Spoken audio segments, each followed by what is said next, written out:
हर देशवासी ने मार्क किया होगा, लेकिन रोहित, मैंने दो एक्सट्रीम चीजें देखी। इसमें मुझे इमोशंस नजर आ रहा था। और जब तुम ट्रॉफी लेने जा रहे थे, जो नृत्य होता है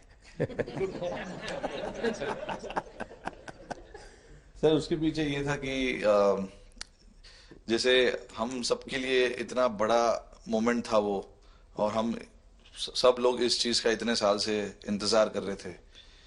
तो मुझे लड़कों ने बोला कि आप सिर्फ ऐसे ही मत जाना, चलकर कुछ अलग करना। तो ये चहल का आइडिया था क्या? चहल और कुलदीप, चहल और कुलदीप। अच्छा। तो आपकी ये रिकवरी की यात्रा कठिन है। प्लेयर के नाते तो शायद पुरानी आपकी अमानत थी, उसको आपने आगे कर लिया। लेकिन ऐसे समय कोई व्यक्ति रिकवरी करे, ये क्योंकि आपने उस समय काफी पोस्ट भी किए थे, मैं आपके पोस्ट देखता रहता था कि आज आपने इतना कर लिया, आज इतना कर लिया, तो मुझे हमारे साथी बताते थे।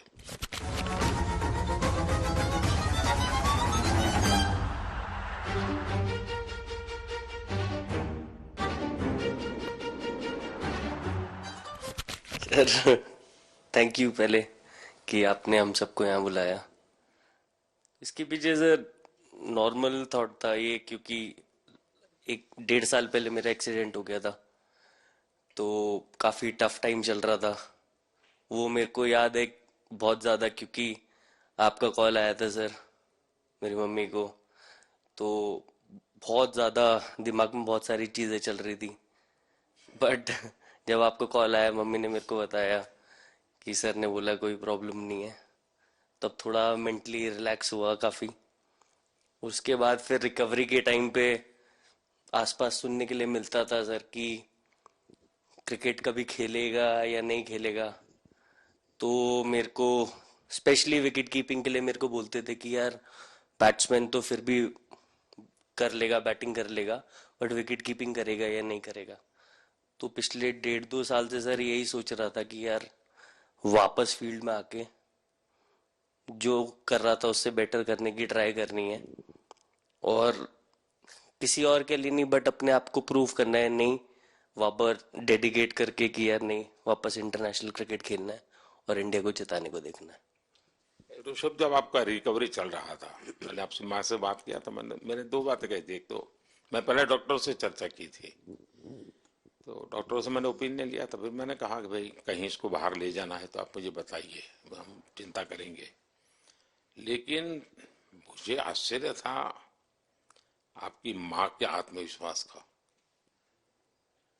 ऐसा लग रहा था जब मैं उनसे बात कर रहा था, मेरा परिचय तो नहीं था, कभी मिला तो नहीं था, लेकिन ऐसा लग रहा है जैसे वो मुझे आश्वासन दे रही है। ये ना बड़ा बड़ा बड़ा गजब का था जी।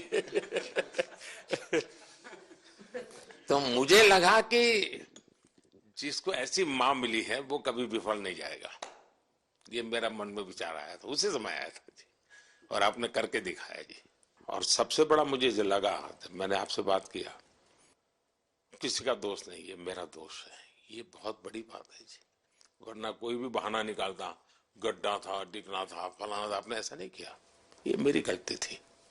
शायद ये आपका जीवन के प्रति जो ओपननेस है, और मैं छोटी छोटी चीजों को ऑब्जर्व करता हूँ दोस्त, और हर किसी से सीखता हूँ।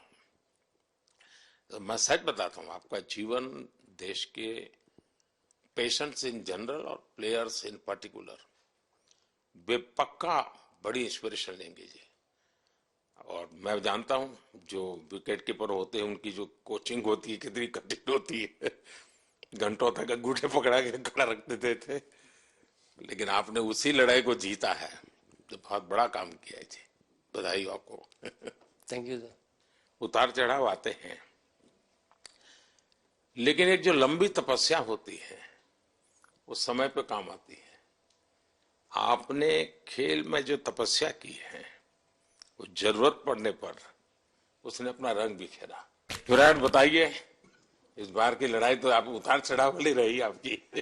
पहले तो बहुत बहुत शुक्रिया आपका कि आपने हम सबको यहाँ बुलाया।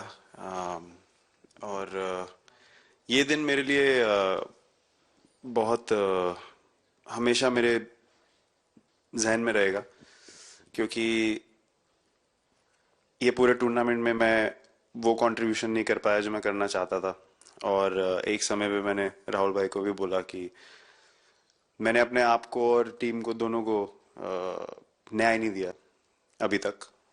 तो इन्होंने मुझे बोला कि जब सिचुएशन आएगी तो मुझे भरोसा है कि तुम परफॉर्म करोगे।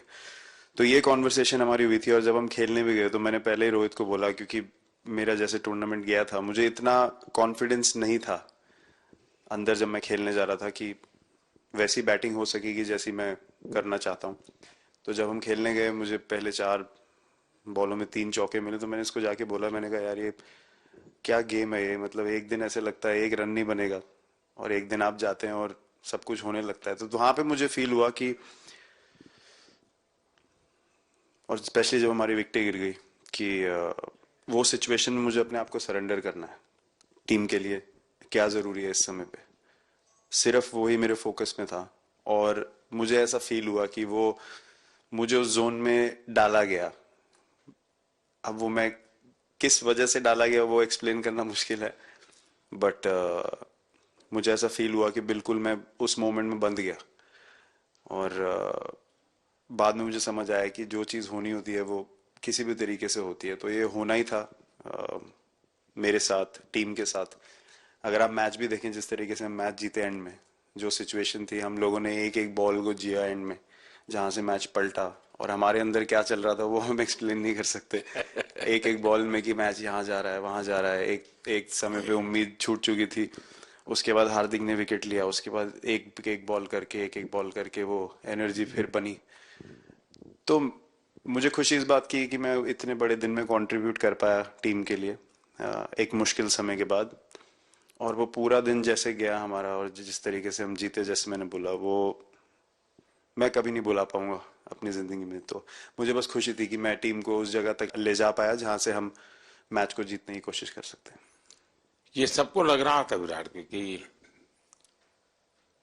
टोटल आपका 75 और बाद में एकदम 76। तो कभी कभार ये पल होती है जी, जब सब लोग कहते हैं यार तुम ही कर लोगे, वो भी एक बार कहते ड्राइविंग फोर्स बन जाता है। लेकिन परिवार से इमीडिएट क्या रिएक्शन आया होगा जब 75 में दबे रहते थे? तो अच्छी बात ये थी सर, यहाँ टाइम का डिफरेंस ज़्यादा है, तो परिवार से ज़्यादा बात नहीं हुई। मेरी मम्मी ज़्यादा टेंशन ले लेती हैं। पर एक ही मतलब, जो भी मैं करने की कोशिश कर रहा था वो हो नहीं पा रहा था। तो मुझे यही लगा कि जब आप अपनी तरफ से इतनी और आपको ये लगता है कि मैं कर दूंगा, तो वो कहीं ना कहीं आपका अहंकार ऊपर आ जाता है, तो फिर खेल आपसे दूर चला जाता है। तो वही छोड़ने की जरूरत थी। और जैसे मैंने कहा कि गेम की सिचुएशन ही ऐसी बन गई कि मेरे लिए जगह ही नहीं थी अपने अहंकार को ऊपर रखने की, वो पीछे रखना ही पड़ा टीम के लिए। और फिर गेम ने, फिर जब गेम को इज्जत दी तो गेम ने वापस उस दिन इज्जत दी। तो मुझे ये एक्सपीरियंस हुआ सर। बहुत बधाई भैया।